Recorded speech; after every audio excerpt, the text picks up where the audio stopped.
Jama'a assalamu alaikum wa rahmatullahi ta'ala wa barakatuh. Sunana Jamilu State Chairman na ƙungiyar masu haya da keke NAPEP na jihar Katsina. Na'am. To ita wannan ƙungiya taku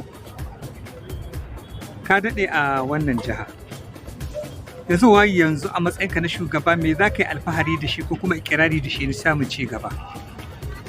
Alhamdulillah a matsayina na shugaban ita wannan ƙungiya wanda aka yi gwagwarmaya na kafuwan ma ƙungiya tare da ni da irin gudunmuwar da aka bada ƙungiya ta ci gaba.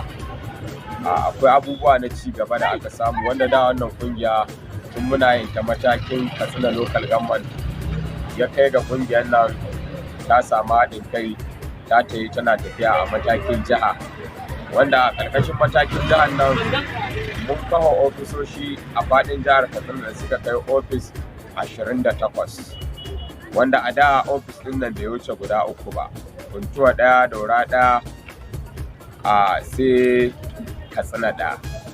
Amma cikin yadda Allah irin yadda muka samu haɗin kai aka ci gaba da sakan rassa na ita wannan ƙungiya har aka samu ofisoshi guda 28.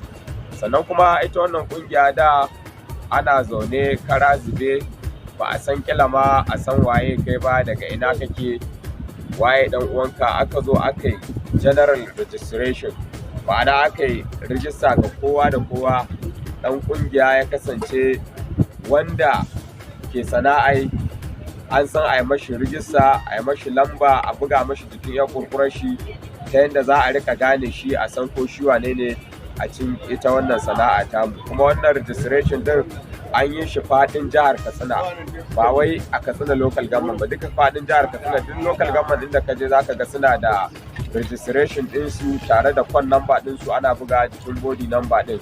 Sannan kuma ita wannan kungiya ta samu a adadi na shigowar mabiya a cikinta, wanda da ba mu wuce kila 7,000 ba, amma cikin yadda Allah yanzu muna da mabiya da suka kai darajar 19,000 da ma wani abu sama, wayanda suke rijistar wani a cikin ita wannan kungiya.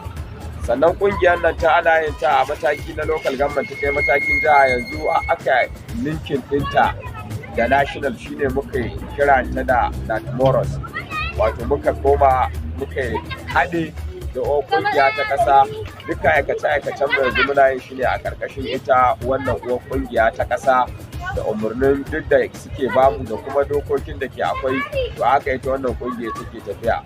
Sannan ta fannin ba da gudunmawa ta fannin tsaro, wadda kungiya tamu ba a barta a baya ba, tana kai kawo don ta ƙara tabbatar da an samu tsaro da tsafta a cikin ita wannan sana'a tamu, wanda kullum ba mu zauna ba mu kwanta ba, muna kai kawo tsakanin ƙananan hukumomin nan da kuma jiharmu don mu ga mun samu cikakken haɗin kai da goyon baya ga masu gudanar da wannan sana'a tamu mai albarka.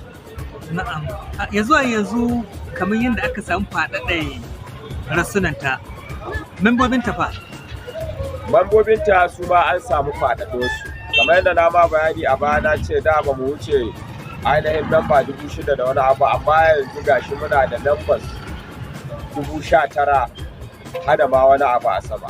To kaga kungiya bakin gwargwado ta yi albarka, wanda wasu da suna wasu jihohin suna gudanar da sana'a suka dawo gida local government ɗinsu don su raya ta, kuma alhamdulillah an zo ana raya ta, jama'a suna wayewa da wannan keke NAPEP ɗin, suna hawa suna kuma jin daɗi.